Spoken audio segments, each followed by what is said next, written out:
მადლობა მასწავლებელო, ასე ერქვა ღონისძიებას, რომელიც პირველ სკოლებმა დღეს საყვარელ პედაგოგებს მიუძღვნეს.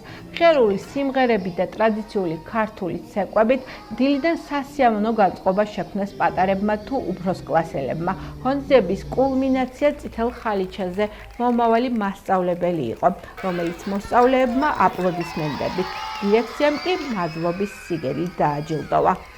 ასევე შთამბეჭდავი და აკადემიური დღე მიუძღვნეს პირველსკოლებმა დედაქალაქს. მოსწავლეებმა ძველი თბილისი, მუსიკის, ცეკვის, ლექსებისა და თემატური სამოსის საშუალებით გააცოცხლეს.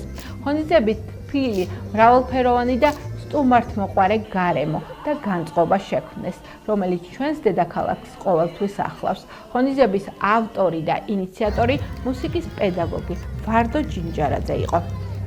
ტრადიციად დავნერგეთ პირველ საჯარო სკოლაში მასწავლებლის დღის აღნიშვნა და მასწავლებელი გავატაროთ წითელ ხალიჩაზე. ეს ტრადიცია წელსაც შედგა, მე მგონი ძალიან ლამაზი და პოზიტიური დღე გამოვიდა.